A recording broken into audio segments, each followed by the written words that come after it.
قرآن تو کہتا ہے، اللہ تو کہتے ہیں میں نے پوری طرح اس قرآن کو کیا کیا ہے۔ تو یہ قرآن کس لیے آیا تھا؟ برکت حاصل کرنے کے لیے۔ علماء نے کہا آپ کے پڑھنے کی بس کی بات نہیں ہے، ہر بندے کو یہ نہیں پڑھنا چاہیے جی، اس لیے نہیں پڑھنا چاہیے کہ اگر لوگوں نے قرآن پڑھ لیا تو انہیں اینکیں لگ جائیں گی، اینکیں لگیں گی تو تمہارے ماتا کے داغ ان کو نظر آئیں گے جو تم نے میک اپ سے چھپا رکھے ہیں، اس لیے تم کہتے ہو انہوں انا ران دو، ان کو قرآن کے قریب نہ لیں۔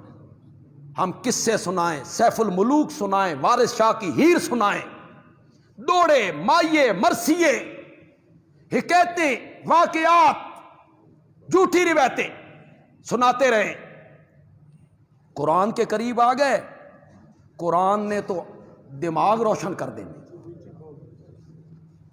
علماء نے کہا اس کے قریب نہ جاؤ۔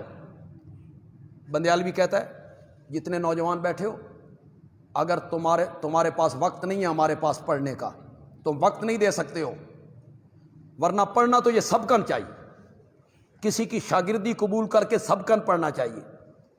سبقن پڑھے سوا ہے تو مشکل، لیکن ایک طریقہ ہے، بازار سے قرآن والا ترجمہ لیجئے، شاہ عبد القادر محدث دہلوی رحمہ اللہ، ان کا نام میں نے اس لیے لیا کہ یہ دیوبند کے مدرسے سے پہلے کے ہیں اور بریلی کے مدرسے سے پہلے۔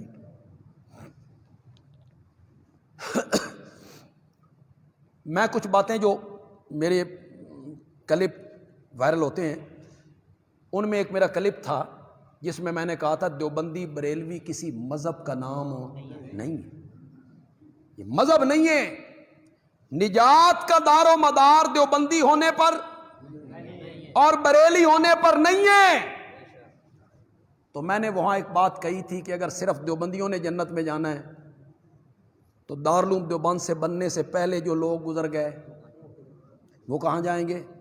اور آج بھی جو سعودی عرب میں ہیں، مصر میں ہیں، سارے علاقوں میں ہیں، وہ تو دیوبندی نہیں، نہ وہ بریلوی نے، تو وہ کہاں جائیں گے؟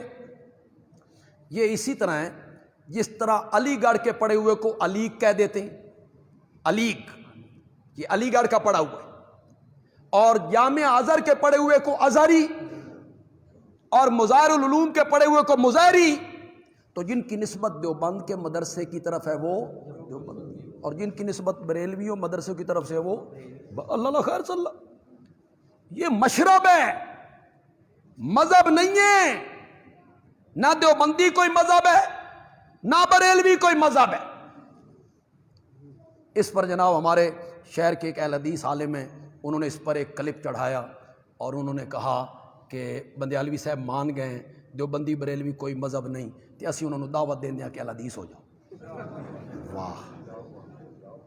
میں نے یہ کہا کہ میرے پاس مذہب نہیں، ہم اہل سنت والجماعت ہیں، ہم اہل سنت والجماعت ہیں، اور امام اعظم امام حنیفہ کے مقلد ہیں۔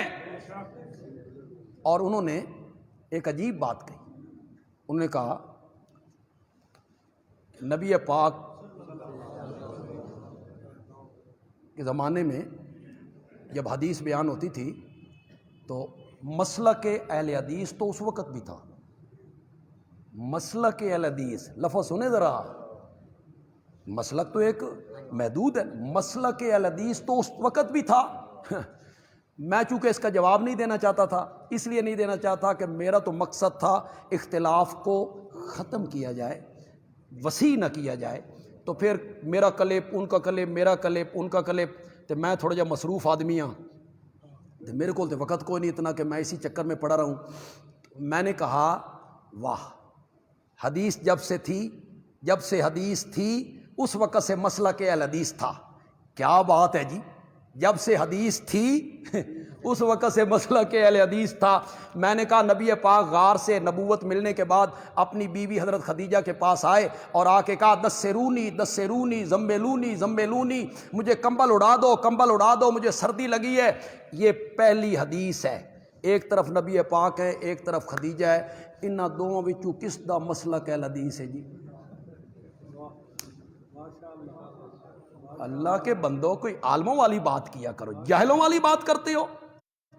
اچھا پھر فیصل آباد کے ایک بریلوی عالم ہیں، ایک کلپ انہاں چار دیتا، انہوں نے کہا جی سرگودا کے دو عالم ہیں، ایک دیوبندی ہے ایک بریلوی ہے، میرا نام لیا، میری تھوڑی سی تحسین کی کہ جو کچھ بندیالوی صاحب نے کہا ہے وہ صحیح کہا ہے، اور دوسرے عالم نے جو کہا ہے اس نے ڈنڈی ماری، لیکن بندیالوی صاحب نے جو کچھ کہا ہے یہ صحیح کہا ہے۔ لیکن آگے اس نے کہا ہے کہ اگر دیوبند اور بریلی یہ مذہب نہیں ہے اور اس پر نجات کا دار و مدار نہیں ہے تو پھر ان سے پہلے جو علماء گزرے ہیں ان پر اتفاق کر لیں، مثلا شاہ عبد العزیز محدث دہلوی، ان کے مسلک کو دیکھ لیں۔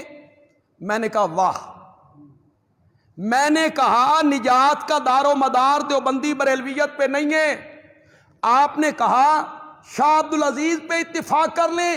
شاہ عبد العزیز پہ اتفاق کیوں کریں جب میرے نبی پاک نے خود بتایا ہے؟ آپ سے پوچھا گیا نجات پانے والا فرقہ کون سا ہوگا، آپ نے فرمایا ما انا علیہ واصحابی، جس رستے پہ میں چلا اور میرے صحابہ چلے۔ میرے نبی کا راستہ بھی قرآن والا تھا، صحابہ کا راستہ بھی قرآن والا تھا، تمہارے ہمارے درمیان جو اختلافی مسئلے ہیں وہ قرآن سے حل کر لیتے۔ شاہ عبد العزیز سے کیوں حل کر لیں؟ کسی عالم سے ہم کیوں حل کروائیں؟ قرآن سے حل کروانا چاہیے۔